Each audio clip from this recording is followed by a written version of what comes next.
PMIE ने जारी की बेरोजगारी दर रिपोर्ट। मध्य प्रदेश में बेरोजगारी कम।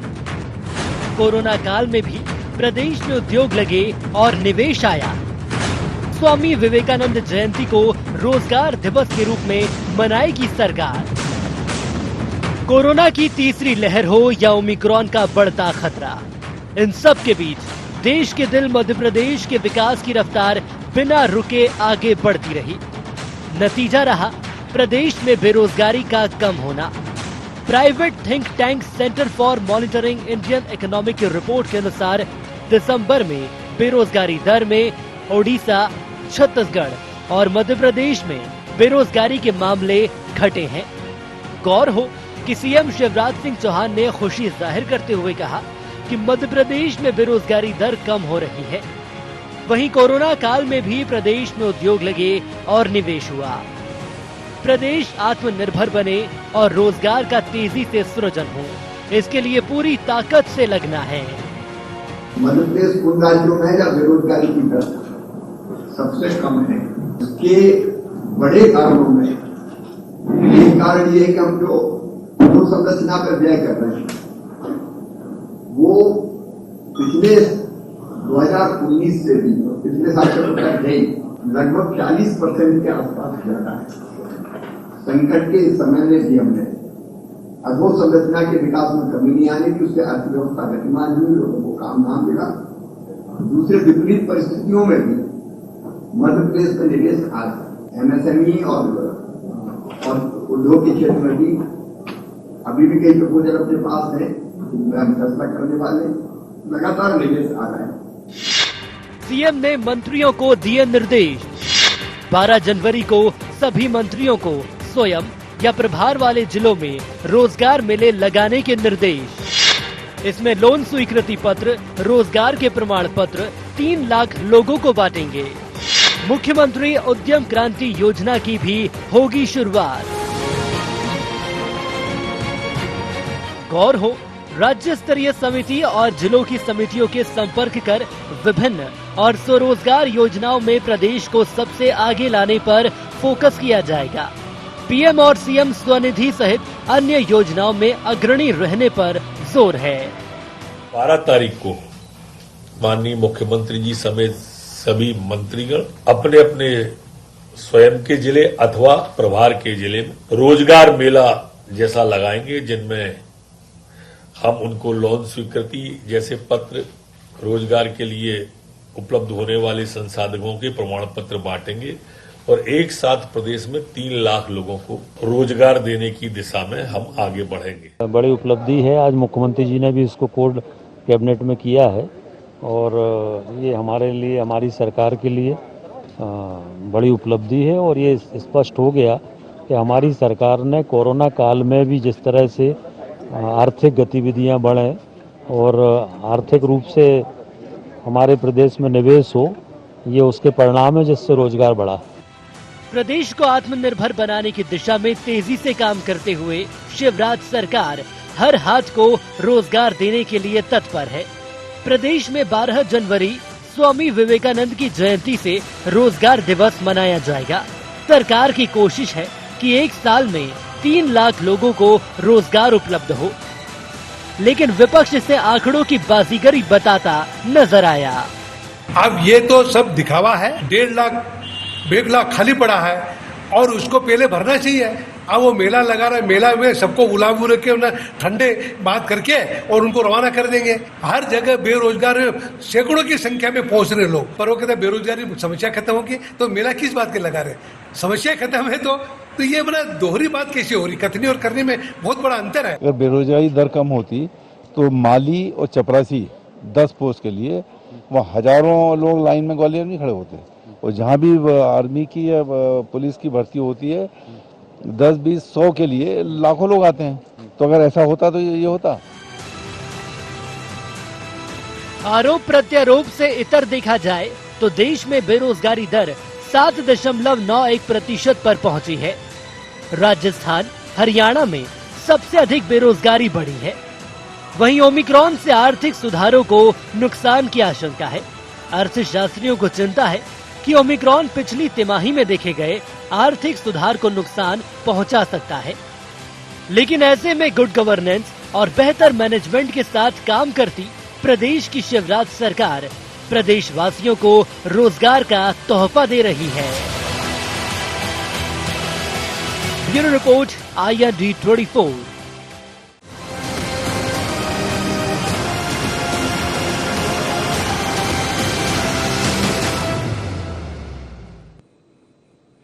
नमस्कार, इंडिया एजेंडा में आपका स्वागत है। मैं हूं राघवेंद्र सिंह।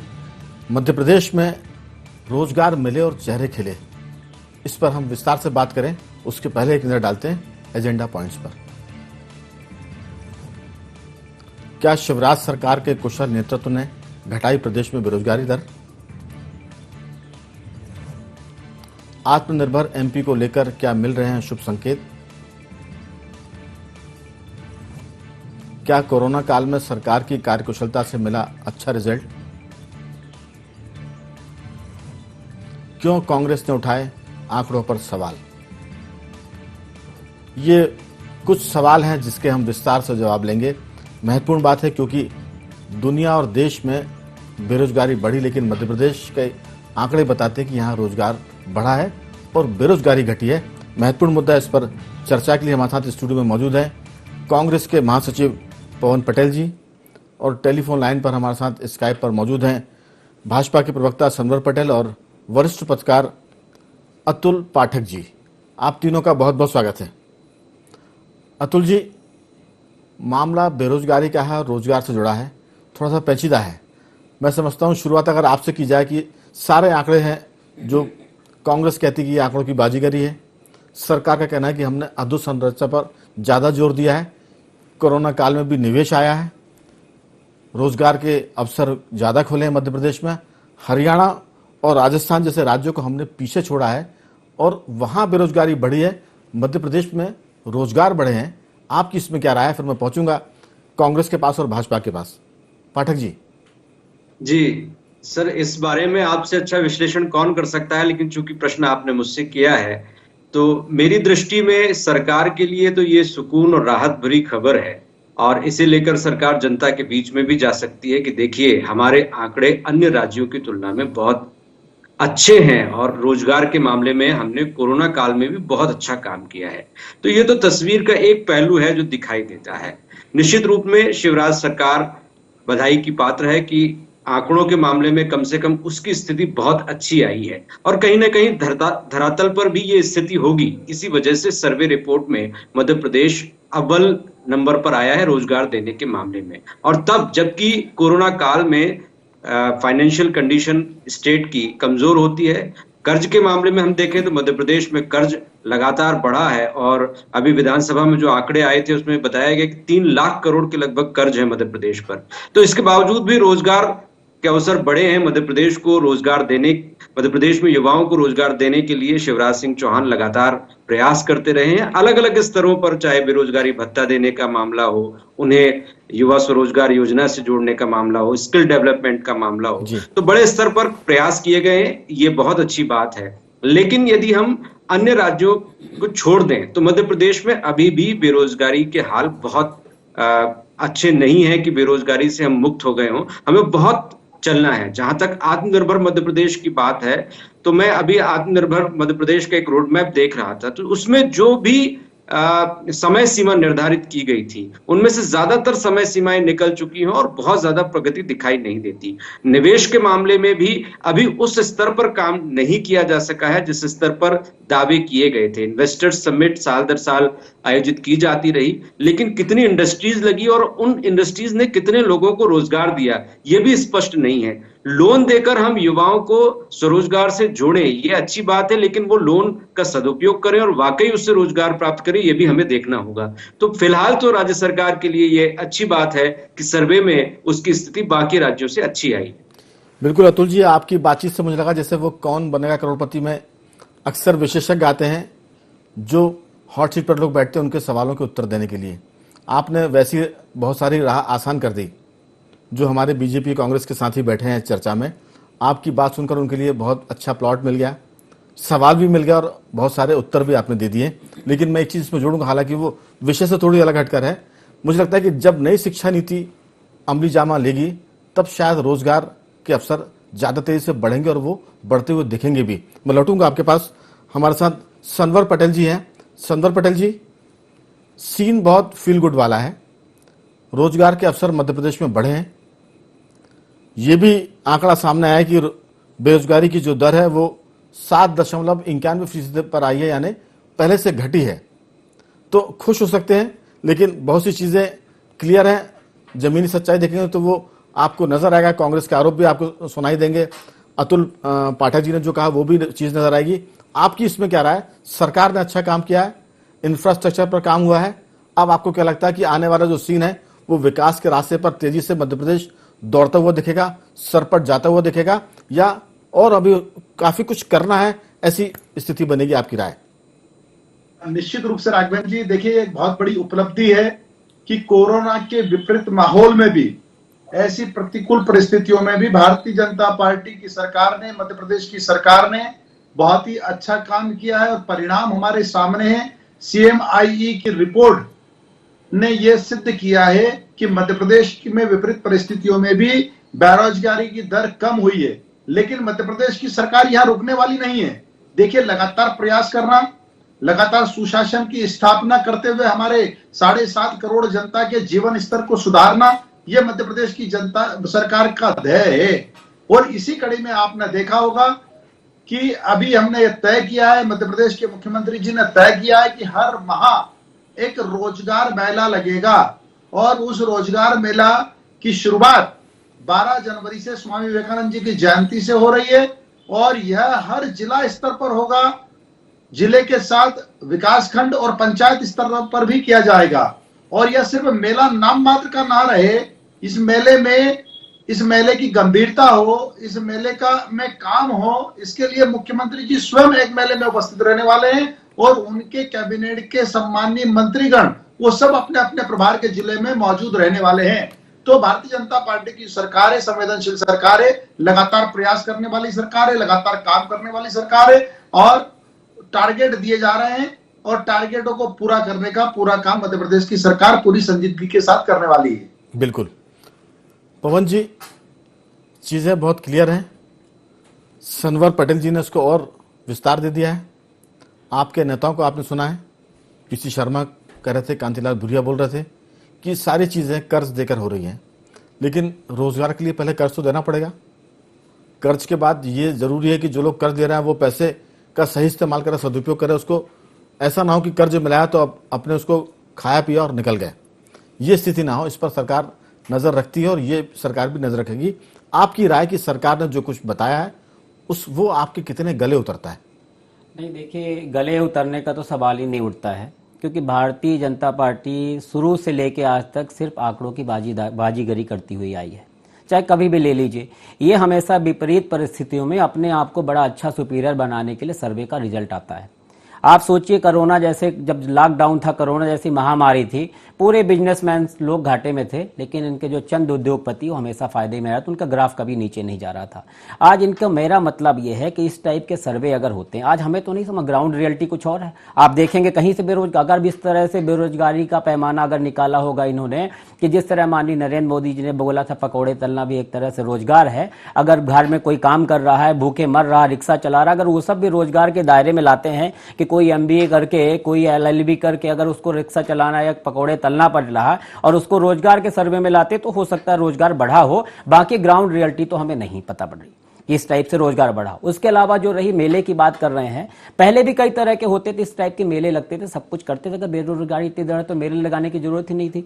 लेकिन मेले लगाने के पीछे इनका रीजन यही है, मेले लगाएंगे और उसके बाद अगले दिन पेपर में आ जाएगा आज 5 लाख करोड़ लोगों को रोजगार के लिए लोन बांट दिए गए, जबकि लोन में सिर्फ आवेदन में साइन होगा। लोग, प्रधानमंत्री पहले भी रोजगार योजना के जितने लोन होते थे उन लोन को कभी इंप्लीमेंट नहीं होता था। लोग अपनी मार्कशीट लिए दर दर भटकते थे। 100 केस मेरे पास हैं कि जिनको लोन नहीं मिले, एलिजिबल हैं। इनका जो जिस दिन बोल रहे हैं लोन की शुरुआत में, दावे के साथ कह सकता हूं मैं 100 लोगों को लेके आऊंगा जो उसमें एलिजिबल होंगे, लेकिन उनको लोन नहीं मिलेगा। सिर्फ ये आंकड़ों की बाजीगरी करना चाहते हैं। इनका मेन मकसद, मेन उद्देश्य ये रहता है कि जो आज ज्वलंत मुद्दे हैं उन ज्वलंत मुद्दे से आम जनता का ध्यान किसी तरह भटकाना चाहते हैं। बेरोजगारी की दर घटाकर कि ये आम जनता के उसमें लाना चाहते हैं कि हम बढ़ रहे हैं। इसी तरह ही जो आज महंगाई, भ्रष्टाचार जो फैला हुआ है, उसकी तरफ से ध्यान भटाने का एकमात्र ये साधन है। उसके अलावा कहीं से हमें तो ग्राउंड रियलिटी नहीं लगती कि जहां पे रोजगारी दर कम हुई हो, बेरोजगारी दर कम हुई हो। बिल्कुल पाठक जी, कांग्रेस ने कहा कि ये हमारे गले नहीं उतरेगी। विपक्ष के नाते उसके गले उतरना भी नहीं चाहिए। जब बीजेपी विपक्ष में थी तब वो सरकार की बातें उनके गले नहीं उतरती थी, तो ये उनका आपस का संबंध है। सरकार में जो होता है उसकी बातें प्रतिपक्ष को गले नहीं उतरती हैं। लेकिन एक मेरा सवाल जरूर आपसे रहेगा, और बीजेपी कांग्रेस से भी मैं करूंगा, कि क्या रोजगार का मतलब सरकारी नौकरी होता है? क्योंकि जो लोग सरकारी नौकरी नहीं मिलती है वो कहते हैं कि हम बेरोजगार हैं। अब मेरे ख्याल से सरकारी नौकरियां कुछ सालों बाद बहुत दूर की कौड़ी हो जाएगी। प्राइवेट सेक्टर बहुत बड़ा काम करेगा, और उस प्राइवेट सेक्टर में भी काम का मतलब है कि रोजगार। हमें लगता है कि अभी तक जो स्थिति है वो ये कि सरकारी नौकरी नहीं है तो फिर नौकरी नहीं है, हम बेरोजगार हैं। लेकिन मुझे लगता है कि सीन बदल रहा है और बदलेगा। प्राइवेट सेक्टर में भी बड़े पैमाने पर नौकरियां निकल रही हैं, और जो सरकारी मशीनरी है उसमें नौकरियां कम हो रही है, खत्म हो रही है। जिस पद से जो व्यक्ति रिटायर होता है वो पद सरकार खत्म कर देती है, और नौकरियां, सबको पता है कि पूरे देश में नौकरियां, सरकारी नौकरियां बहुत कम मात्रा में मिलती हैं। आपकी राय, क्या सरकारी नौकरी ही रोजगार है, और सरकारी नौकरी के अलावा जो बाकी क्षेत्र हैं रोजगार के, क्या वो रोजगार नहीं है? इसमें आपका क्या कहना है? देखिए सर, आज की जो परिस्थिति है, प्राइवेट सेक्टर में बहुत अच्छे आकर्षक जॉब्स हैं, सैलरी भी बहुत अच्छी है, और आज धारणा पूरी तरह से बदल गई है। सिर्फ सरकारी नौकरी को ही प्राथमिकता देना आज के युवाओं के जहन में नहीं है। मैंने देखा है कि ज्यादातर युवा प्राइवेट सेक्टर में जाना चाहते हैं, वहां पर बहुत अच्छे अच्छे ऑफर्स हैं, लेकिन दुर्भाग्य यह है कि मध्य प्रदेश में इस तरह के ऑफर्स नहीं मिलते। मध्य प्रदेश में सरकारी सेक्टर में जिस तरह के ऑफर्स हैं, प्राइवेट सेक्टर में बहुत अच्छे जॉब ऑफर्स नहीं है, इसलिए मध्य प्रदेश के युवाओं को अन्य स्टेट में जाना पड़ता है। उसकी वजह मैं दूसरी बात यह है कि मध्य प्रदेश सरकार, अतुल जी, आपकी बात को मैं जोड़ रहा हूं। मध्य प्रदेश में दरअसल प्राइवेट सेक्टर के बड़े बड़े ऑफिस नहीं है, बड़ी बड़ी फैक्ट्रियां नहीं है, इसलिए मध्य प्रदेश का कोई भी शहर ऐसा नहीं है जो पूना, बेंगलोर, चेन्नई, हैदराबाद, गुड़गांव या मुंबई, दिल्ली की तरह हम तुलना कर सके। मध्य प्रदेश में सिर्फ अकेला इंदौर शहर है जहां कुछ एनआरआई कंपनी के ऑफिसेज हैं, वहां नौकरियां मिलती है। लेकिन भोपाल, जबलपुर, ग्वालियर की बात करें तो वहां प्राइवेट सेक्टर के बड़े संस्थान नहीं है।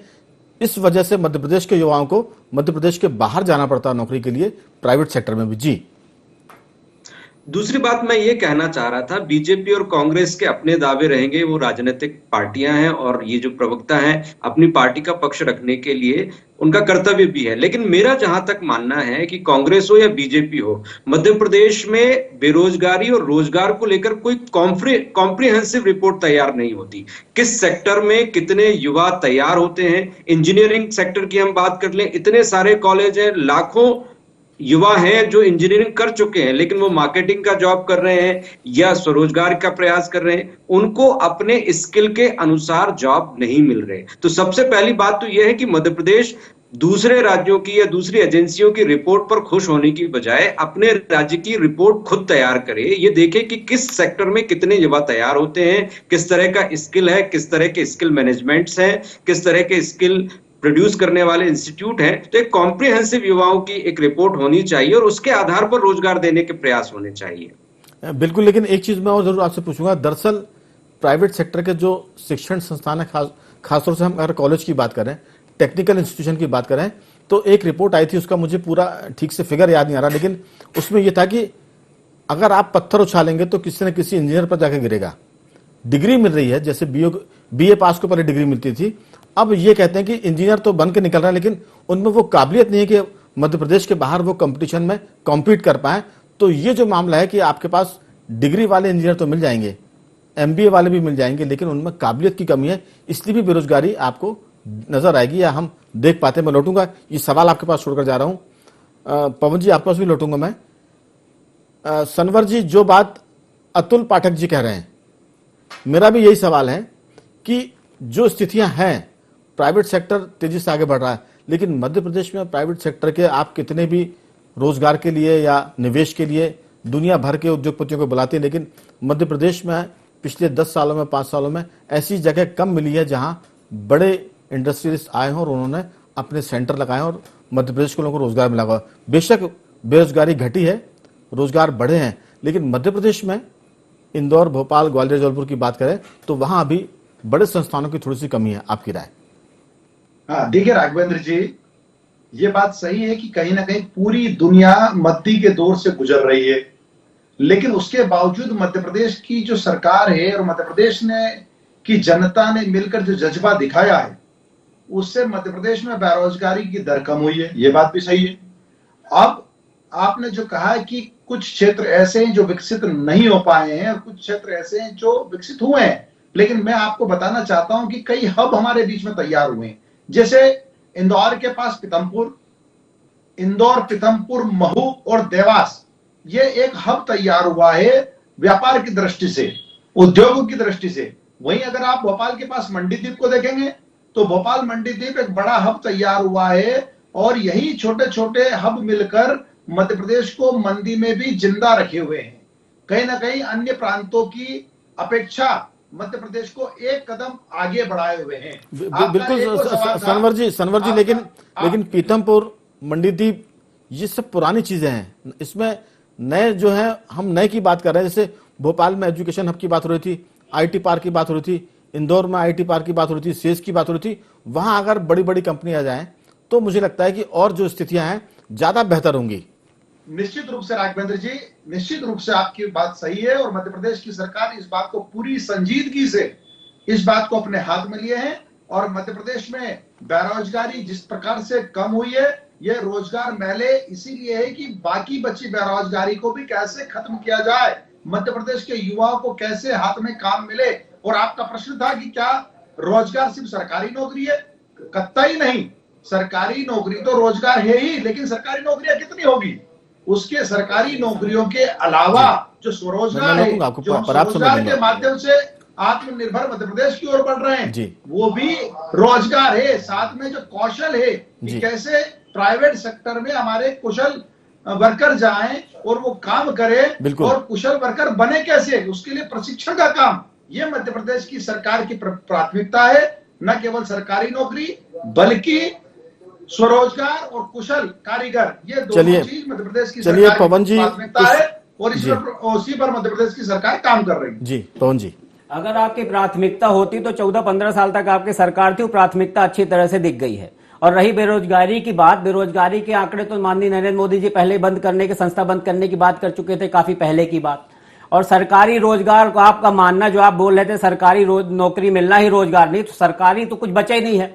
आप सब प्राइवेट हाथों में बेचते जा रहे हैं, तो सरकारी रोजगार का तो सवाल ही नहीं उठता है कि सरकारी रोजगार किसी तरह से मिलेगा। हम प्राइवेट रोजगार की बात कर रहे हैं, प्राइवेट इंप्लीमेंटेशन की बात कर रहा हूं, स्किल के अनुसार जॉब की बात कर रहा हूं। ऐसा नहीं कि कोई अगर इंजीनियरिंग कर लिया है, इंजीनियरिंग करने के बाद अगर वो मजबूरी में पकौड़े तल रहा है, तो उसको भी आप अपने हिस्से में जिन लो कि हमने इसको रोजगार दे दिया है। जिस तरह आप महू, पीथमपुर सब गिना दिए जो कांग्रेस के जमाने के थे, बता दिया आपने एकदम, आपके जवान में वही रटे हुए, आपको अपने काम तो कुछ समझ में नहीं आ रहे हैं। हम कहते हैं कि अगर ये कर रहे हैं आप, तो योगा ग्राउंड रियलिटी पे का करो आप। अब देखिए आप बीच अब आप देखिए मैं चुप रह गया, फिर मेरा यही तो गड़बड़ हो जाता है। आप एकदम शांत रहिए, जिस तरह मैंने बोला उसी तरह आप सुनिए। चलिए आप उत्तेजित आराम से देखिए, बारे में मुनवर पटेल के साथ मेरा हो गया था, इसीलिए मैं एकदम चुप रहा था।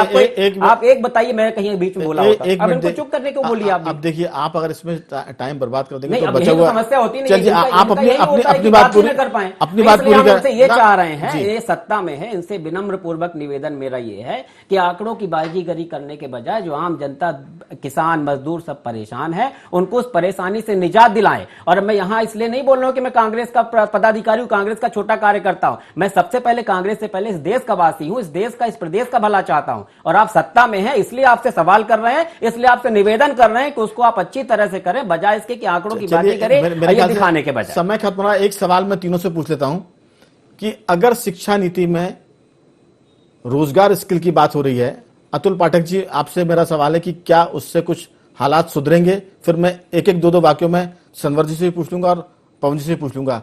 शिक्षा नीति जो अभी लागू हुई है, लेकिन कोरोना के चलते वो बहुत नजर नहीं आई, आपकी राय कि 10वीं क्लास से 12वीं क्लास से लोग रोजगार की तरफ जा सकते हैं, उससे स्थितियां बेहतर होंगी, आपका क्या कहना है?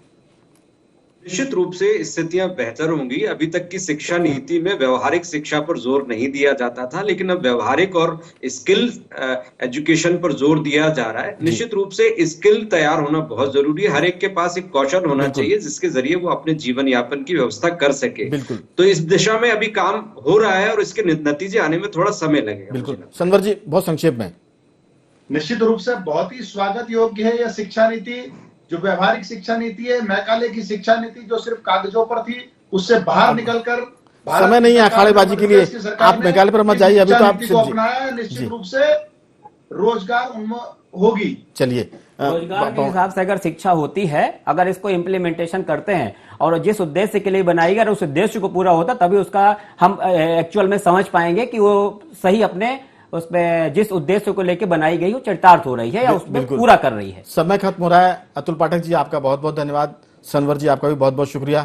पटेल साहब, आपका भी बहुत बहुत धन्यवाद। दर्शकों को हम बता दें कि मध्य प्रदेश में आंकड़ों के लिहाज से खुशखबरी ये है कि रोजगार बढ़े हैं, बेरोजगारी घटी है और आने वाले समय में जो सरकार काम कर रही है, जो शिक्षा नीति, उसके हिसाब से हो सकता है कि आने वाले 5 साल में, 7 साल में रोजगार के अवसर ज्यादा दिखे और बेरोजगारी घटे। तो कुल मिलाकर सीन अच्छा है।